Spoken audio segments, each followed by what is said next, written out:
So hello everyone, welcome back to this channel. जैसा कि हमने पिछले पार्ट में देखा था कि शेलिन जोंगशा को मिलने के लिए बुलाता है और जोंगशा को देखते ही गुस्से में कहता है कि अच्छा तुम हो वो लड़की जो मेरी गर्लफ्रेंड हो, जिसको मैंने तक नहीं देखा अभी तक। वहीं पे दूसरी तरफ पूरे स्कूल में ये बात फैल चुकी थी कि कुछ बदमाश लड़के जोंगशा को अपने साथ लेके गए हुए हैं और इन्हीं गॉसिप्स के चक्कर में जूयांग तक भी ये न्यूज़ पहुंच जाती है, जिसके बाद जूयांग तुरंत ही वहाँ से भागता है जोंगशा को बचाने के लिए। लेकिन सीन तो कुछ और ही चल रहा था। जोंगशा बिल्कुल ही निडर होकर शेलिन के सामने खड़ी थी और शेलिन पूरी कोशिश कर रहा था जोंगशा को डराने की। मैं यहाँ पर शेलिन जोंगशा से कहने लगता है कि मैंने तुम्हें माफ़ करा तुम्हारी गलती पर, लेकिन इसके बदले में कुछ टाइम के लिए तुम्हें मेरा भाई बन के रहना पड़ेगा और मेरे ऑर्डर्स फॉलो करने पड़ेंगे। लेकिन जोंगशा भी निडर थी, जिसके चलते जोंगशा शेलिन के मुँह पे कह देती है कि मैं तुम्हारा कोई काम नहीं करने वाली हूँ। वेल, जोंगशा का ये एटीट्यूड देखकर शेलिन को काफ़ी हर्ट फील होता है, क्योंकि एक तो वो जोंगशा को डराने की कोशिश कर रहा है और ऊपर से जोंगशा बिल्कुल निडर होकर खड़ी है वहाँ पर। वेल, इसके बाद शेलिन जोंगशा को थोड़ा डराने की कोशिश करता है, लेकिन उल्टा शेलिन का ही पोपट बन जाता है। शेलिन जैसे ही जोंगशा को डराने के लिए डेस्क से खड़े होता है कि तभी अचानक से गलती से शेलिन फाट कर देता है और ऑफ कोर्स जोंगशा तेज तेज हंसने लग जाती है। इसके बाद जोंगशा शेलिन के करीब जाती है और शेलिन की मासूमियत देखते हुए शेलिन का पीठ थपथपाते हुए कहने लगती है कि कोई बात नहीं, ठीक है, मैं तुम्हारी बात मानने के लिए रेडी हूँ, मैं कुछ टाइम के लिए तुम्हारे ऑर्डर्स को फॉलो करूँगी।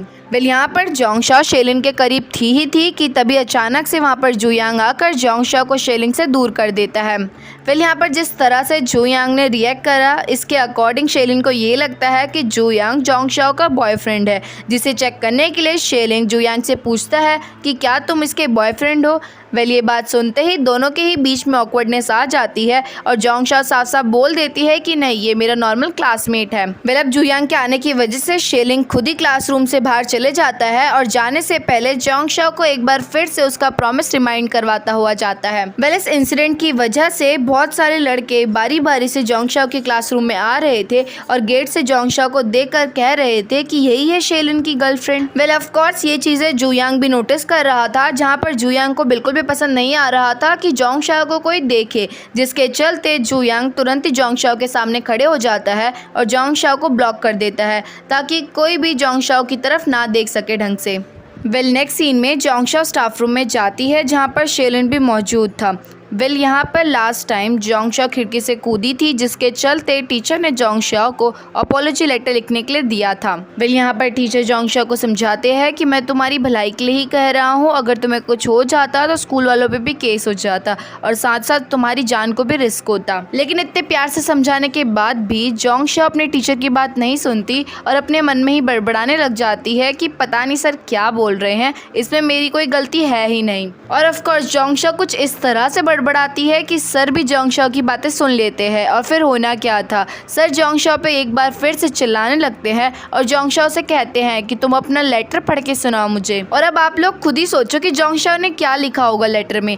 वेल, जोंगशा ने एक बार भी टीचर से माफ़ी नहीं मांगी थी उस लेटर में। उल्टा जोंगशा ने अपने सर की कंप्लेन करी हुई थी कि जोंगशा के सर ऐसे ही किसी को भी डांटने में लगे रहते हैं, बेचारे बेचारे लोगों को, और जो खराब लोग हैं उन्हें ऐसे ही खुला छोड़ देते हैं। खराब लोग हमें बुली करते रहते हैं और सर उन्हें कुछ भी नहीं कहते। वेल, एक तो जोंगशा ऐसी बातें कर रही थी जिसके चलते सर का पारा हाई हो जाता है। साथ ही साथ शेलिन भी ये लेटर सुनकर काफ़ी ज़्यादा हंसने लगता है और जोंगशा के सपोर्ट में वहीं पे क्लैपिंग करता है। वेल, शेलिन स्कूल का काफ़ी ख़राब बच्चा था, जिसके चलते अब सर का पारा और भी हाई हो जाता है, जिसके बाद सर जोंगशा और शेलिन दोनों को स्टाफ रूम के बाहर खड़े होने का पनिशमेंट देते हैं। लेकिन बाहर जाने के बाद भी स्टिल शेलिन जोंगशा की तारीफ करने में लगा रहता है, जहाँ पर शेलिन जोंगशा से कहता है कि वो कितनी ज़्यादा ब्रेव है, वो कमज़ोर लोगों का सपोर्ट कर रही है और उल्टा बुरे लोगों के खिलाफ खड़ी है। जब जोंगशा और शेलिन आपस में बात कर ही रहे थे कि इतने में वहाँ पर जूयांग आता है और स्टाफ रूम में जाकर टीचर से कुछ बात करता है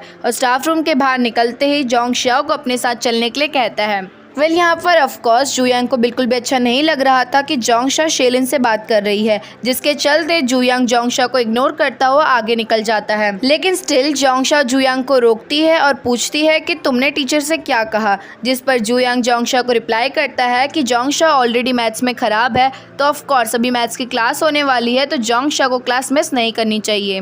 वेल, अब आगे जोंगशा और शेलिन की नज़दीकियाँ देख जूयांग को बिल्कुल भी अच्छा नहीं लग रहा था, जिसके बाद जू यांग अपने दोस्त से पूछने लग जाता है कि अगर कोई लड़की किसी लड़के के क्लोज जाए और उसकी हेल्प भी करे और साथ ही साथ जो है हमेशा उसका काम करे तो इसका मतलब क्या होता है। जिस पर जू यांग का फ्रेंड उसे बताने लगता है कि इसका मतलब शायद से वो लड़की उस लड़के को पसंद करती है और शायद से बहुत जल्द अप्रोच करने भी वाली है।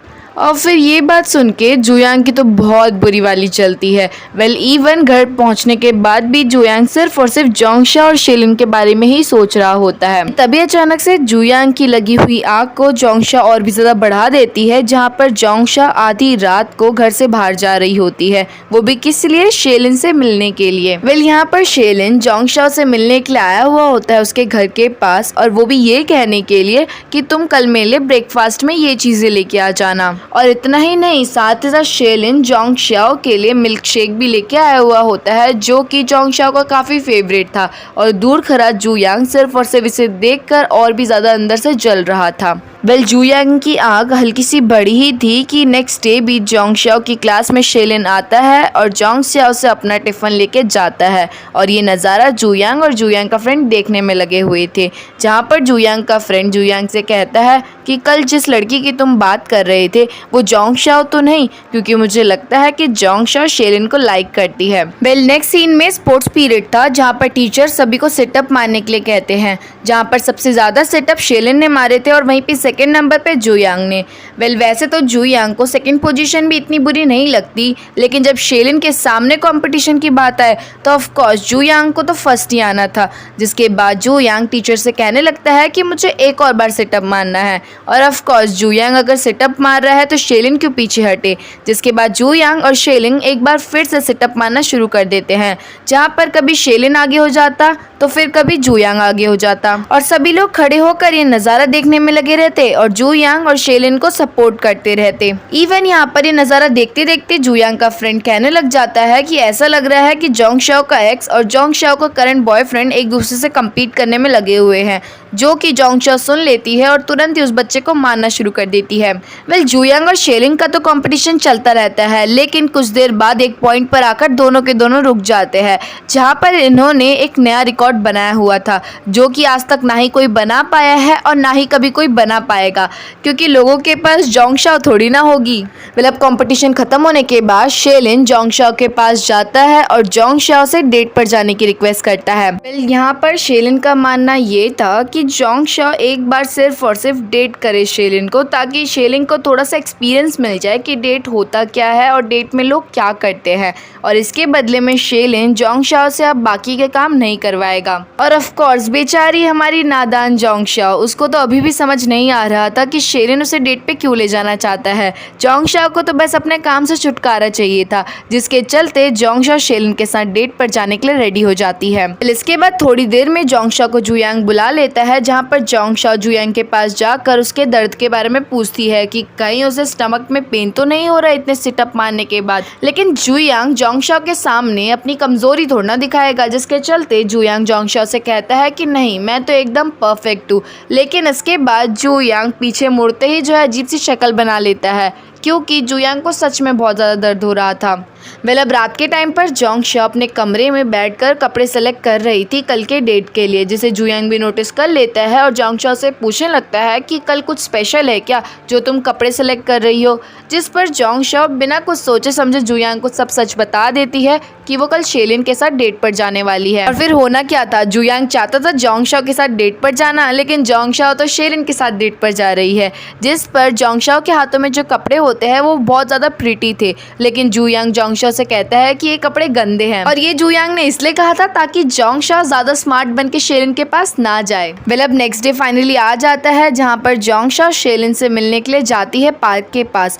यहाँ पर शेलिन इतना गंदा बन के आया होता है, वो तो चाहता था जोंगशा को इम्प्रेस करना, लेकिन जोंगशा को शेलिन का लुक बिल्कुल भी पसंद नहीं आता। और वैसे भी जोंगशा शेलिन के बारे में ज़्यादा नहीं सोचती है, क्योंकि ऑफ कोर्स उसको तो बस यही लग रहा था कि शेलिन एक बार डेट का एक्सपीरियंस लेना चाहता है, और शेलिन के साथ डेट पर जाने के बाद जोंगशा को शेलिन के कामों से छुटकारा भी मिल जाएगा। और आप लोगों को क्या लगता है कि जोंगशा डेट पर जाए और जू यांग घर पे हाथ रखा बैठा रहे? ऐसा कुछ नहीं होता। जू यांग भी पहुंच जाता है अम्यूजमेंट पार्क में, लेकिन गेस व्हाट, जू यांग को वहीं पे मेंगरान मेगरान दिख जाती है। वेल शुरुआत में तो जुयांग स्पीचलेस हो जाता है क्योंकि वो कैसे मेगरान को बताएगा कि वो जोंगशाओ को पीछा कर रहा है। लेकिन जुयांग की किस्मत चमक जाती है क्योंकि वहाँ पर जो है पुरानी बुक्स भी मिला करती है, जिस पर मेगरान जुयांग से पूछने लगती है कि शायद से तुम भी बुक्स लेने आए हुए हो ना, क्योंकि यहाँ पर सस्ती बुक्स मिलती है। जिस पर जुयांग मेगरान की बातों पर हाँ में हाँ भरता है। वेल वैसे तो ये बहुत बड़ा पार्क था तो इन दोनों का आपस में टकराना तो बनता नहीं था, लेकिन स्टिल डेस्टिनी कहते हैं ना एक दूसरे को मिलवा ही देती है, जिसके चलते जोंगशा और जुयांग एक दूसरे से पार्क में मिल जाते हैं।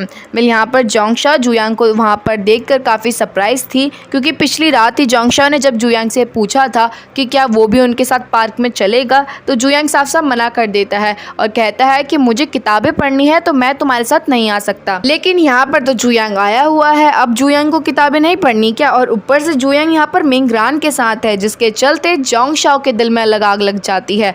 वेल अब इस चक्कर में जब शेलिन जोंगशाओ के लिए क्लिप खरीदता है वो भी इतने प्यार से, तो जोंगशा शेलिन से ही लड़ लेती है और काफी रूडली शेलिन से बात करती है, जिस पर शेलिन को समझ आ जाता है कि जोंगशा जिस वे में जुयांग को देखती है उस वे में कभी भी उसने शेलिन को नहीं देखा। वेल अब जोंगशा का मूड काफी खराब था, जिसके बाद जोंगशा और शेलिन पार्क से निकल जाते हैं और जोंगशा को पार्क से बाहर जाता हुआ देख जुयांग भी वहां से जाने लगता है। लेकिन वेट अब आती है मेगरान की बारी। वेल मेगरान अब जुयांग को रोकते हुए कहती है कि क्या तुम मुझे सच में पसंद नहीं करते हो, हम दोनों की हॉबीज भी सेम है, स्टिल तुम जोंगशाओ के पीछे पड़े हो। लेकिन गेस वर्ड, जुयांग वहाँ पर एक वर्ड तक नहीं कहता और वहाँ से निकल जाता है क्योंकि जुयांग का आंसर साफ था कि वो मेगरान को पसंद नहीं करता और मेगरान भी समझ जाती है कि जुयांग किसे पसंद करता है। वेल अब सीन शिफ्ट होता है जहाँ पर जोंगशा पूरे दिन घूमने के बाद जब रात को घर आती है तो घर पर ऑलरेडी जुयांग मौजूद था। वेल यहाँ पर जोंगशा जुयांग को देखकर स्माइल करने लगती है और जुयांग से कहती है कि तुम्हें मेरे लिए इतनी लेट तक नहीं रुकना चाहिए, जिस पर जुयांग भी साफ कह देता है कि मैं तुम्हारे लिए नहीं रुका हूँ, मेरे कमरे की लैंप थोड़ी ख़राब हो गई थी और मुझे पढ़ना था, जिस चक्कर में मैं उठा हुआ हूँ अभी। लेकिन जोंगशा को भी मालूम था कि जुयांग उसे झूठ कह रहा है क्योंकि जुयांग ने जो बुक पकड़ी हुई थी वो उल्टी थी और ऑफ कोर्स कोई पर्सन ऐसे ही उल्टी किताब तो पढ़ेगा नहीं। और जब ये बात जुयांग को भी मालूम पड़ती है तो उसे काफ़ी ज़्यादा शर्म आती है। वेल नेक्स्ट सुबह जब जोंगशा सो के उठती है तो यहाँ पर जुयांग ने जोंगशा के लिए सुबह सुबह खाना प्रिपेयर करके टेबल पर रखा हुआ था, जिसे देखकर जोंगशा को काफ़ी खुशी होती है कि तभी अचानक से जोंगशा की नज़र कैलेंडर पर जाती है, जिसके अकॉर्डिंग जोंगशा को मालूम पड़ता है कि आज जुयांग का बर्थडे है। ऑफकोर्स जुयांग को भी मालूम था कि आज उसका बर्थडे है और वो अपना बर्थडे आज जोंगशाओ के साथ सेलिब्रेट भी करना चाहता था। लेकिन जब जुयांग क्लास में जोंगशा से पूछता है कि क्या आज वो फ्री है तो जोंगशा साफ साफ मना कर देती है और जुयांग को कह देती है कि आज उसे शेलिन के साथ कहीं जाना है। वेल बेचारा जुयांग, पूरा दिन बीत जाता है लेकिन कोई भी जुयांग का बर्थडे ना ही सेलिब्रेट करता है ना ही जुयांग को विश करता है। जिसके बाद जब रात में जुयांग को जुयांग की मॉम का कॉल आता है तो यहाँ पर जुयांग की मॉम पूछने लग जाती है कि तुम्हारा बर्थडे कैसे जा रहा है, और जुयांग अपनी मॉम को उदास नहीं देखना चाहता था, जिसके चलते जुयांग भी झूठ कह देता है कि मेरे दोस्त मेरा बर्थडे बहुत अच्छे से मना रहे हैं। वेल ऑफ कोर्स आज जुयांग का स्पेशल डे था, लेकिन जुयांग का स्पेशल डे ऐसे ही फीका फीका गया, जिसके चलते जुयांग काफ़ी उदास था कि तभी अचानक से जुयांग को जोंगशाओ का कॉल आता है, जो कि जुयांग को गेट खोलने के लिए कहती है क्योंकि जोंगशाओ के हाथों में बहुत सारा सामान है। और गेस व्हाट, जैसे ही जुयांग गेट खोलता है तो यहाँ पर जोंगशाओ के हाथों में केक था और गेट खोलते ही जोंगशा गाना गाने लग जाती है और जुयांग को हैप्पी बर्थडे विश करती है। वेल अब इसके बाद जोंगशा और जुयांग दोनों मिल के जुयांग का बर्थडे सेलिब्रेट करते हैं और इवन जोंगशा यहाँ पर जुयांग के बर्थडे प्रेजेंट के तौर पर एक बुक भी लाई हुई थी क्योंकि एक पढ़ाकू बच्चे को किताबें ही पसंद आती है। और वैसे तो जोंगशा ने जुयांग को नॉर्मल सा बर्थडे प्रेजेंट दिया था, लेकिन जुयांग काफ़ी ज़्यादा खुश था क्योंकि एक तो उसको ये गिफ्ट अपनी लवर के हाथों मिला है और साथ ही साथ आज तक किसी ने भी जुयांग का बर्थडे ना ही सेलिब्रेट करा ना ही जुयांग को गिफ्ट दिया। तो ऑफकोर्स जुयांग का ये पहली बार था कि किसी ने उसे बर्थडे गिफ्ट दिया है, जिसके चलते जुयांग डबल हैप्पी था आज। और यहीं पे हमारे पार्ट एंड होता है। वेल नेक्स्ट पार्ट इस ड्रामे का लास्ट पार्ट रहने वाला है, तो आप लोग मुझे कमेंट सेक्शन में नेक्स्ट ड्रामे का सजेशन दे सकते हैं। तो अगर आपको वीडियो मेरी पसंद आए तो वीडियो को लाइक और चैनल को सब्सक्राइब करना मत भूलना। तब तक के लिए बाय।